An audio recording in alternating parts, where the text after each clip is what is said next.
di Indonesia bertambah. Kasus positif virus corona di Indonesia tembus 200.000. 10 September 2020, penambahan kasus COVID-19 di Indonesia menjadi yang terbanyak. For 1,200 new infections. Tahun penularan virus masih terus terjadi. Sementara 128.000 lebih orang dinyatakan sembuh dan yang meninggal mencapai 7.505 orang.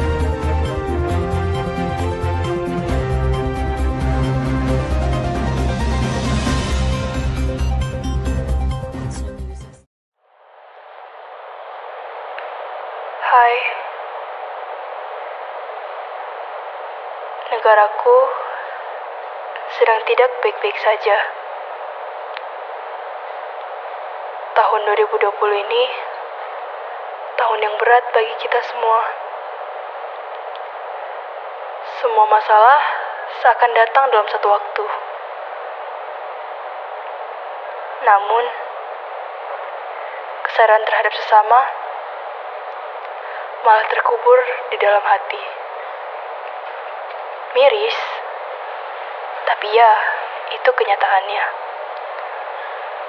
Aku harap dokumenter ini bisa mengubah sudut pandang kalian.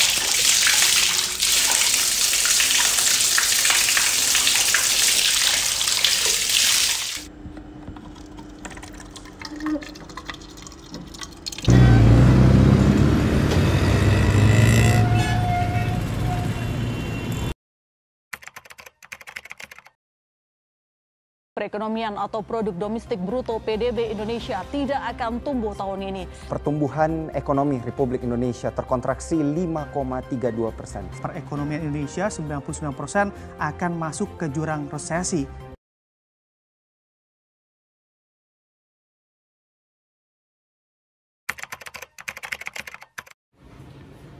Ini Pak dokumen apa minta?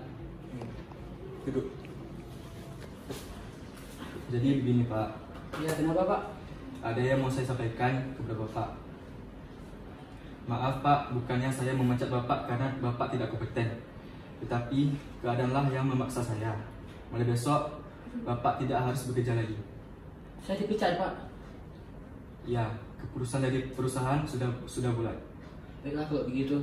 Terima kasih Pak atas kerjasama selama ini. Saya mohon maaf Pak, misal selama perusahaan ini saya melakukan kesalahan. Sip, aku mau bilang, sebenarnya sejak kemarin aku udah di PHK dari perusahaan. Jadi untuk sementara ini, aku minta maaf. Aku nggak bisa kasih penghasilan untuk keluarga kita. Sementara kebutuhan bulanan hingga kita masih banyak. Jadi kita sementara pakai tabungan kita aja yang ada. Kita coba hemat-hemat ya. Oke, udah nggak apa-apa. Nanti aku bakalan ngomongin sama Leo juga. Ya, tuh bilang yang beda ya. Semoga dia ngerti keadaan kita.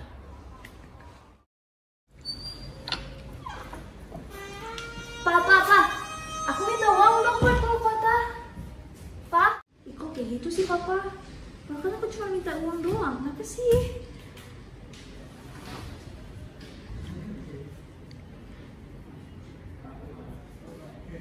Kamu kenapa Dinda? Itu tuh Papa nggak mau kasih uang buat aku.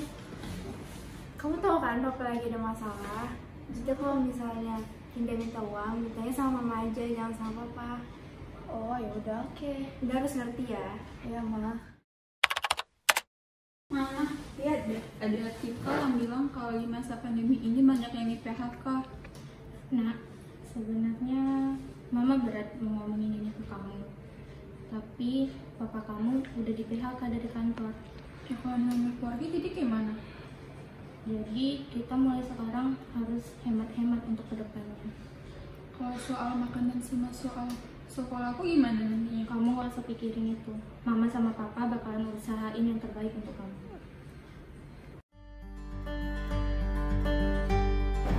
Nah, maka dari itu, apa sih hubungan semua hal tadi dengan APBN? APBN sendiri ialah anggaran pendapatan belanja negara. Nah, di masa pandemi ini, perekonomian Indonesia berada dalam masa kritis.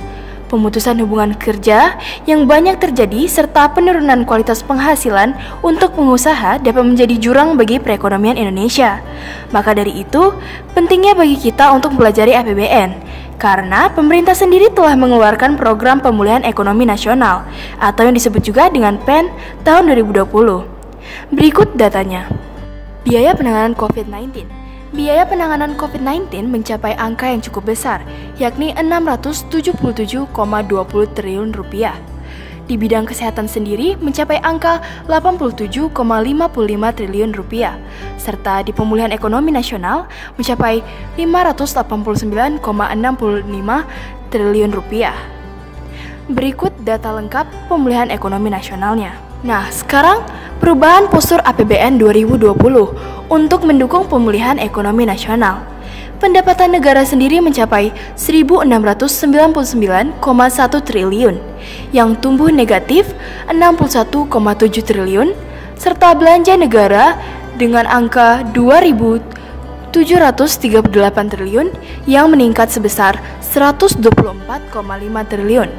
Defisit anggaran meluas menjadi 6,34% dari PDB, sehingga diperlukan revisi Perpres 54/2020. Serta perlindungan sosial yang mencapai angka 203,9 triliun. Sebaran penerima manfaat berdasarkan lapangan usaha. Nah, sekarang apa sih pentingnya PEN? Ya penting, karena program ini memberikan manfaat nyata bagi pengusaha, terutama di sektor industri padat karya, agar mereka dapat mampu beroperasi.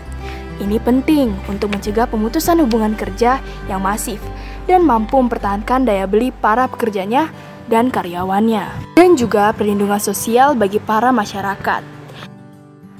Seperti pada bukti nyata hasil wawancara berikut. Pertanyaan yang pertama, Pak, gimana dampak omset atau pendapatan Bapak sebagai penjual sejak COVID masuk? Sejak COVID masuk, pendapatan ya kayak manapun berkurang. Ya, termasuk penjualannya berkurang. Beda sama waktu nggak ada COVID Corona ini kan. Omsetnya pokoknya turun lah gitu. Baik. Yang kedua, apakah Bapak punya solusi lain untuk memenuhi kebutuhan Bapak? Solusinya kayak mana? Mau kerja lain pun serba susah. Kalau solusi itu ya satu jalannya ya kita harus tetap bekerja dan bertahan untuk itu melangsungkan kehidupan. Gitu aja. Untuk mencukupi kebutuhan keluarga lah gitu. Oke, baik. Yang ketiga, apakah Bapak punya pesan kepada orang-orang untuk menghindari penurunan ekonomi selama pandemi COVID ini terjadi? Mau pesan kayak mana ya? Memang kalau soal pendapatan itu kan yang penting orang itu kan berusaha. Masalah pendapatan kan Allah yang menentukan. Karena manusianya diwajibkan berusaha, tidak bisa untuk menentukannya. Baik, terima kasih Bapak atas waktunya. Pertanyaan pertama, gimana dampak omset atau pendapatan Bapak sebagai penjual sejak COVID masuk? Kurang lah 50%. Ya. Oke, pertanyaan kedua, apa Bapak punya solusi lain untuk memenuhi kebutuhan Bapak? Nggak ada, ini aja. Iya. Pertanyaan ketiga ya Pak ya. Apa pesan Bapak untuk menghindari penurunan ekonomi dalam pandemi COVID?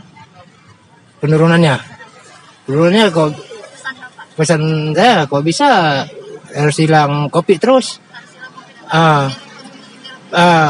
Lancar, jadi kita nggak banyak berutang lah sama orang kan.